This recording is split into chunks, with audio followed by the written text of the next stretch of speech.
داتا صاحب علیہ رحمہ آپ نے وہاں جس طرف کھجورے ہیں نا کھجوریں، وہاں ایک انگریز کی قبر ہے.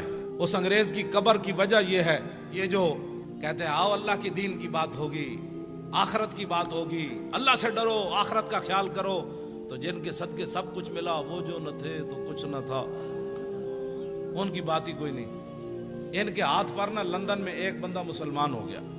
جب وہ مسلمان ہوا انگریز تو کہنے لگا کہ مسلمان تو میں ہو گیا، لیکن میں نے قرآن پڑھا ہے کہ جناب سلیمان علیہ السلام کا ایک وزیر آصف بن برخیہ وہ تخت بلقیس اتنا بڑا اٹھا کر لایا آنکھ جھپکنے سے پہلے. یہ بتاؤ ایک بندے کے اندر وہ پاور کہاں سے آئی، کیسے کس پاور سے وہ لایا؟ اب یہ تو نبی کی پاور نہیں مانتے، آصف بن برخیہ کی پاور کس نے مان لی؟ ہنسنے والی بات نہیں، یہ رونے والی بات. یہ تو لوگوں کو کہتے ہیں نہیں کوئی کچھ نہیں کر سکتا. انگریز نے کہا میں نے تمہارا قرآن پڑھا اب تو میں بھی مسلمان ہو گیا. بتاؤ وہ آصف بن برخیہ انسان ہو کر کس پاور سے لایا آنکھ جھپکنے سے پہلے اتنا بڑا تخت؟ انہوں نے اگر مگر کی. وہ کہنے لگا کہ اگر مگر نہ کرو میں نے جواب دو. جواب ان کے پاس تھا ہی نہیں.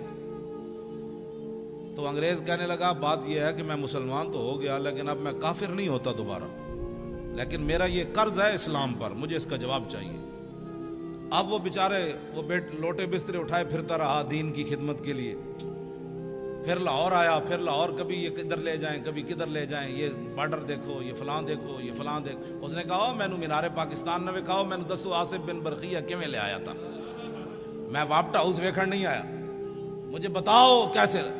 لیکن جب وہ مینار پاکستان سے واپس اسے لے جا رہے تھے تو دادا صاحب کے قریب سے گزرا. پردوں میں چھپا ہو تو چشم بینا دیکھ لیتی ہے، اور زمانے کی طبیعت کا تقاضا دیکھ لیتی ہے.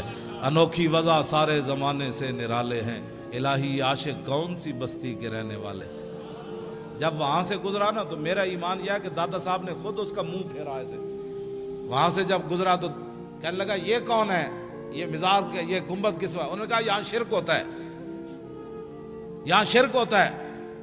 بھائی یہاں کوئی تعجب کی بات ہے، جب حضور کے سامنے یہ بکواس کرتے ہیں شرک ہوتا ہے، تو دادا صاحب کے سامنے ان کا بکواس کرنا کوئی محال تو نہیں نا.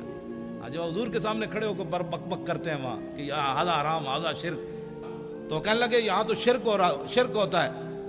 وہ انگریز کہنے لگا مجھے تو یہاں سے خوشبو آ رہی ہے، تم کہتے ہو شرک ہوتا ہے. اس نے کہا گاڑی روکو، میں نے اندر جانا ہے، گاڑی روکو. اب انہوں نے گاڑی مجبوراً روکنی تھی، اس لیے کہ وہ ایک کو لے کر پوری دنیا پھر رہے تھے. یہ انگریز ہم نے مسلمان کیا، یہ انگریز ہم نے مسلمان کیا. تو جس بابے 90 لاکھ مسلمان کیتا ہوتا تو احسان ہی کوئی نہیں. ایک انگریز دا اس مسلمان کر کے احسان کر دے. پھر وہ انگریز جو ہے ساتھ چل پڑے، بھائی اس کو بتائیں گے یہاں یہ شرک ہوتا ہے، یہ بدعت ہوتا ہے. ساتھ ساتھ دوڑ پڑے ساتھ ہی. جب وہ سیڑھیوں سے چڑھا تو آگے ایک بزرگ کھڑے تھے، انہوں نے معانقہ کیا، گلے لگا کر اس کو ملے اور اس کو بٹھا لیا. اور بٹھانے کے بعد اس سے پوچھا کس چیز کی طلب ہے تمہیں، کیا چاہتے ہو؟ انگریز تھا ٹھنڈے علاقے کا، اس نے کہا مجھے چائے چاہیے. انہوں نے ایسے ہاتھ کیا، چائے کی پیالی اس کے ہاتھ میں.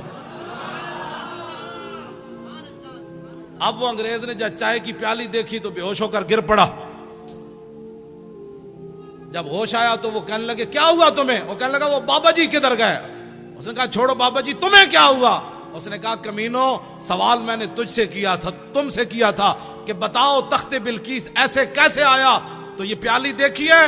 نے کہا ہاں. اس نے کہا یہ پاکستان کی نہیں ہے، ہندوستان کی نہیں، افغانستان کی نہیں، لندن میرے گھر کی پیالی ہے. یہ لندن میرے گھر کی پیالی ہے. میں نے سوال کیا تھا، اسلام پر میرا قرض تھا سوال کہ یہ تخت بلقیس کیسے آیا؟ تو بابا جی نے میرے لندن سے پیالی ایسے پکڑا کر فرمایا کہ جیسے میں نے پیالی پکڑائی تب تخت بلقیس ایسے آیا. اور کیسے؟ اس نے کہا جاؤ تم زندے ہو کر جواب نہ دے سکے، صاحب مزار نے مجھے جواب دے دیا، جاؤ. اب کبھی گئے تو اس انگریز کی قبر پر ضرور دیکھنا ہے. پھر ساری زندگی داتا صاحب جھاڑو دیتا رہا. کہنے لگا میرا ایمان تو اس بابے نے بچایا.